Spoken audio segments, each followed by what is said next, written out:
Hey everybody, Coach BK here with Braving Karma Racing. So, wanted to touch base with you guys and give you a little bit of anatomy lesson and some thoughts. And this is an introduction to some problems that is very common with endurance training, racing, long marathons and stuff like that, and a lot with females. And I want to give you a series of videos. This is just the first one, and some resources on what to do and how to unravel it. So what we're really talking about here is the stuff in the back, okay? So pain down here, sciatica, piriformis issues, IT band issues, and even getting into more serious lumbar sacral issues with the back. A lot of my athletes have significant issues right here. Some of them actually have no disc, bone on bone, or they've had back surgery. And I would like to point out that these issues, all of these issues, hip balance issues, this is not racing related. It's not running related. It is more of daily life related, and it's just that the final push, the final stimulus to things going really sideways is training and racing. So, you know, a lot of us women, we stand cockeyed. I did a video on how to address that with the foam roller ball, and we'll do that again. But I wanted to give you some anatomy points and some first aid measures, and we'll continue this conversation. So you want to stay tuned with that. Make sure you subscribe to the Braving Karma YouTube channel and whatnot. We're going to get down to the nitty gritty to help to fix what's going on here. So let's use this guy a little bit for an anatomy lesson in my pictures here. So I'm not an MD, I'm not an orthoped, I am an engineer, and I'm a certified triathlon coach and a highly educated yoga teacher that focused on yoga for athletes, on anatomy, on function within the body. So I really understand this. And so what we're talking about here is a hip complex issue. So we have rotator cuff issues. We've talked about that a lot, and we'll continue to do so. This is the same conversation, just in the hip. So we're talking about when we get kind of like this back complex issue. So we're talking about from bottom ribs with the lats. You have little muscles in here called multifidi, and they work to stabilize vertebrae to vertebrae together, and they can get really tight. They can get hard to get at, and we'll talk about how to address that here in a second. But this whole back complex, hip crest, the sacral, the lumbar, this area can get very tight, and kinetically tight, fascially tight, meaning you might be like that for years and years and years. Most of us are. Most of us have one hip that's stronger. We have bad habits, getting out of the car, holding babies. All the things that we do in imbalance kind of program us to have fascial patterns. And this is a big one, and it has dramatic effects. If you don't catch it, don't figure out how to unravel it. So this back complex here, if your back muscles right here get tight, and you work to stabilize here, so then you get what they call scoliosis, the soft tissue scoliosis, where you work to, fix up top so your head's straight. It kind of curves this way because it's a little tight here, and the hip actually comes up. So then you get some chiropractors that say, well, one leg is longer than the other, and that generally anatomically is very rare, and it really doesn't mean that. It means that this whole one side, perhaps, it's short here. This area right here is shorter than this area, so the hips tilt up. And then if that does that, it forces a curve in the spine here. If you force the spine to curve here repeatedly over a lifetime, 40 years, so one of my athletes, athlete X, or let's say S, and K is very common, another K, you get vertebrae that you get the discs that bulge the opposite way because it's curved from this being tight, perhaps, and then you get chronic back problems because you never really learn that you need to address this area right here. Everybody's all about cracking the back and straightening it up, but if you don't address the soft tissue issues, you never get it unraveled. So the story continues. If this is short, then you still land flat on both feet generally. So from IT band to here gets longer. So sometimes the IT band issues aren't because the IT band needs to be stretched out. It's already stretched out. It's too stretched out. And that might be because of this imbalance going on. The hip tilted up, this is longer, and so we continue to ice, and it doesn't like ice much. We continue to do all these things with this hip area, and it's not actually this area that's the problem. So that's why sometimes you really need to take a step back and understand what the heck is going on.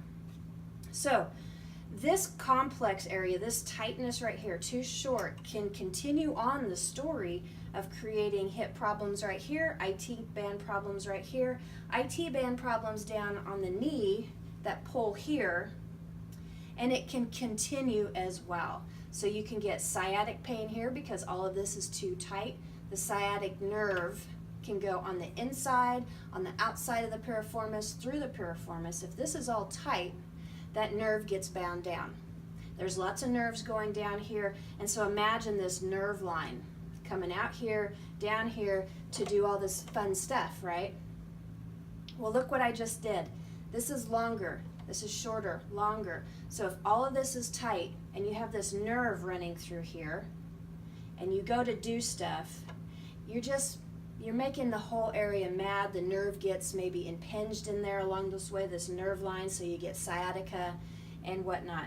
You can get foot problems. This happens in the shoulder. What happens if you don't address that nerve impingement? The nerves can start working less. You get a little bit of atrophy or loss of function, so the imbalance continues within the hip. So what does all this mean? It sounds all kind of like, wow, right? And this is maybe frustrating why sometimes you don't actually get relief, because we might be completely focused on only addressing the area that actually hurts, where the problem might lie somewhere else. And so that's what these educational videos are going to help you to do. They aren't meant to diagnose. They are not meant for you to necessarily go and say, okay, this, and this is going to be my solution. That's not the idea. The idea is I am here to educate you on smart words in order to find smart, trusted health partners to figure out how to unravel this. And I have developed a lot of videos, a lot of tools, a lot of education to kind of what we want to do, what you want to do in this whole thing to fix it is, one, know where the problem is at. It's not rocket science. If your pelvis is tilted because one foot's pronating more than the other, or you have one strong hip, or you had an ankle injury, that's not rocket science. And it doesn't require surgery. It just requires you to understand what's going on and to develop correct space and correct strength to bring the joints back into balance as much as we can. What did I mean by that? Okay, what I mean is creating space here, doing glute and hamstring work here to pull this hip back down. You can do all the glute work here, but if you don't address the back and figure out how to do that, it'll still stay long. So the correct amount of space and strength is what you need. And so if you have stuff going on like this, like nerve stuff, and someone goes, oh, well, you just need yoga, I want to strongly recommend that if you do that avenue, that you know how to tell your body that you're not in the middle of high volume, and that the yoga teacher has a 500 RYT behind their name, because a lot of yoga teachers aren't educated enough to understand anatomically and functionally everything that's going on, and they might try to force the issue. And you also need to set up space first and then movement of joints and whatnot. And if you do it the other way, you just cause more bursitis. It's just the same as foam rolling on the IT band. The IT band generally doesn't need to be longer. He might need to be separated from the quads in the hamstrings a little bit, but really we don't need to be rolling the IT band. We need to be just getting him back to the correct space. So most IT band issues are core issues. We've talked about that before, and it's really all about the pelvic girdle being that it's not tipped up or tilted and twisted, it's even. And that's where a good yoga practice or yoga / gym work really gets at this in a really good way. Okay, so I want to cover some things. I want to talk just a little bit more on these pictures. So another athlete, and this is very common to have hip flexor issues. Hip flexor issues can be as a reason, like this one right here. He attaches here, sartorius comes up and attaches here, the TFL. There's a lot of stuff going on that's attached to this hip crest. And if you aren't doing enough backside cuff in the hip work, okay, I like that idea of the cuff. We need to be talking about it more. If we're not doing enough backside work, all of our endurance front side work can be kind of overused here. And then knee tracking in running, knee tracking in biking can have an influence too. Just little things can really help. Having quads that are stronger than your hamstrings, having a hamstring issue and the hamstring just needs to be babied, sometimes you need to not do quad work so the hamstring can either catch up or you're not pushing it all the time. So hip flexor issues kind of also play a role into this. And again, if the pelvis is tilted, these are longer than what they're designed to be. They can tear up here. They can actually, you can tear a slice of the bone off if you get particularly lucky, or you can experience knee pain down here because everything's too tight because the hip is kind of tilted and, okay? So this nerve pain stuff can run through here. You can get some really painful nerve issues here, and these ligaments right here are very resistant to change. And so there's some tips and tricks on how to address and get space through some nerve pain or some just super tight kinetic chain. Like you need to think about it. From here all the way down to here is one kinetic chain, and you need to understand who's doing what. Okay, so what to do. Lots of videos coming up on this because it's hard to unravel. And what I would say first, because some of my athletes that I work with, so we're older ladies, we've had babies, we've done crazy stuff. Most of my sacroiliac and hip issues come from playing soccer when I was young. So, you know, I've 10, 12 years of serious soccer, and that's where my injuries have come from for the most part. And also because I have one foot that I pronate more on. So I have one leg that's a little bit more needy than the other, and I really didn't start addressing it until 4 or 5 years ago. Once I did that, you know, I'm fascinated by how well the strength and the yoga piece come. Me personally, I lost my soccer scholarship to play in college because I couldn't walk upstairs anymore, and none of this was done. But now I'm a 2-time Ironman triathlete Ironman finisher at Wisconsin. So you can change the game. You just have to be smart about it. I have an athlete that has had back surgery, has chronic back pain. She manages that, and we're going to do some more information on that. And this isn't for everybody, but strength is the key. Not stopping, not sitting on the couch, not getting back injections all the time. If you can do all of the things that we're going to cover, maybe you can buy yourself enough space to do some things, okay? So the first thing that I would highly recommend is ART, active release technique, and that is done by a chiropractor that is specialized in that.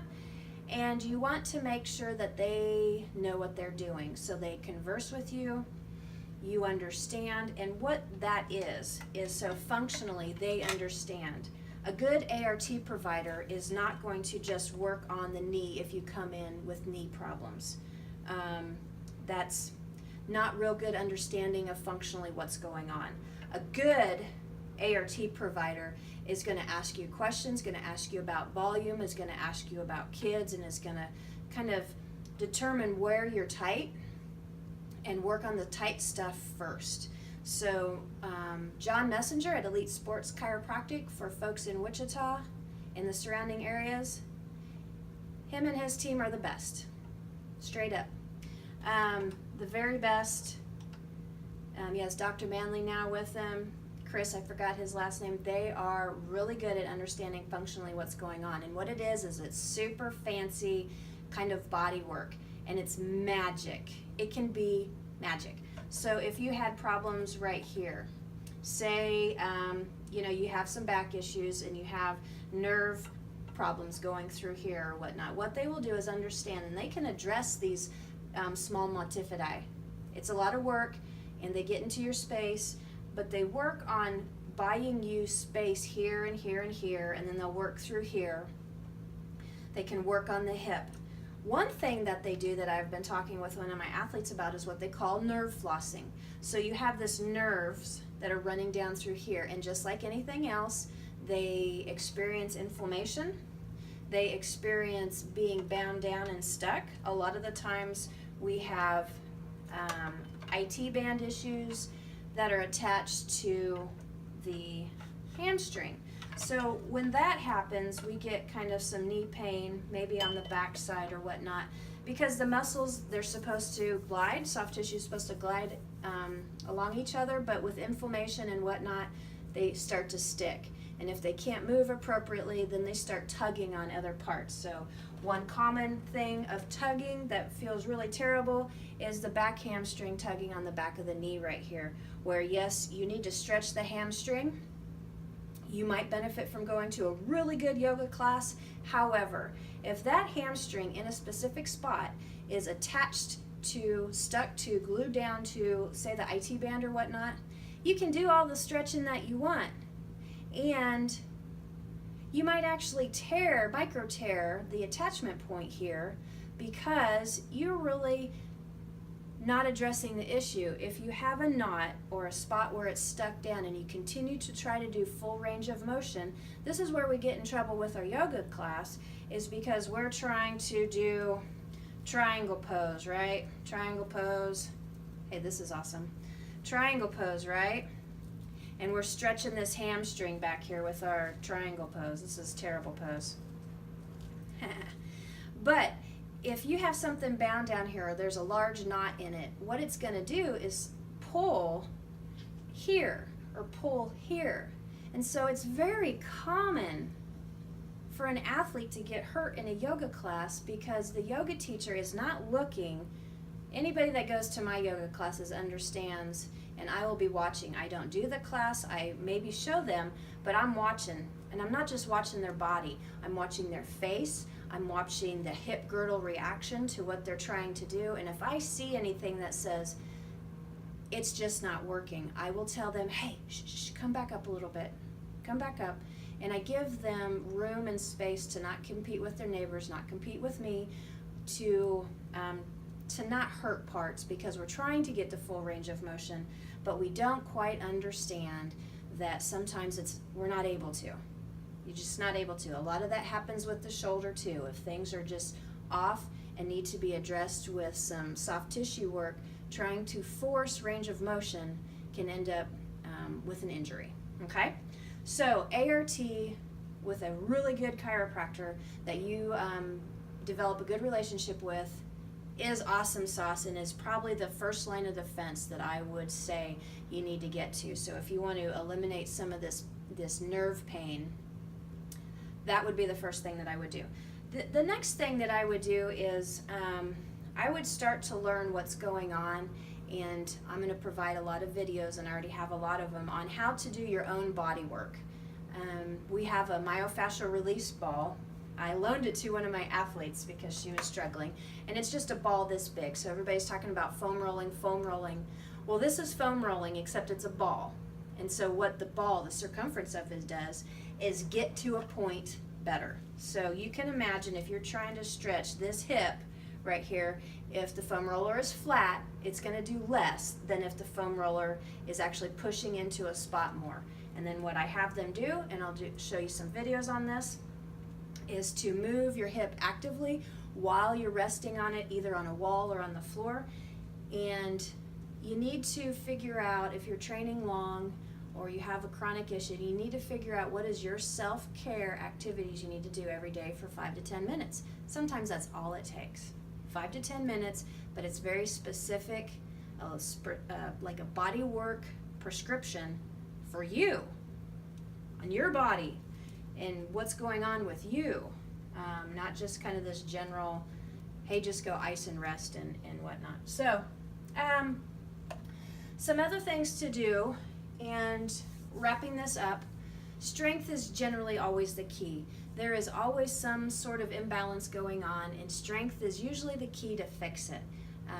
Stretching is good in order to provide space and to give some room fascially to readjust the joint. However, you really need to figure out how to even out the hips, how to even out the shoulders.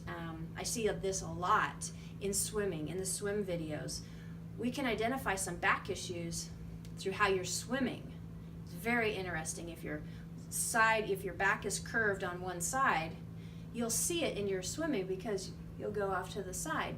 So wouldn't it be interesting to just go do some body work and some specific stretching that is kind of designed for you, and then you swim straighter, so then you sight less, so then your drill work is more effective and you become faster, and you're drinking less water in the open water swims because you're sighting less, because you're swimming straighter, because your back is straighter, and then you have less pain in your back, in your hips, and your legs, and your feet, because everything are more put together. So stay tuned for more videos brought to you by my friend and I and Barbie on how to work out this kind of back hip complex issue that generally a lot of us are struggling with in one version or another. So check it out. Subscribe to the YouTube channel so you get all of that fun stuff. Have a great day.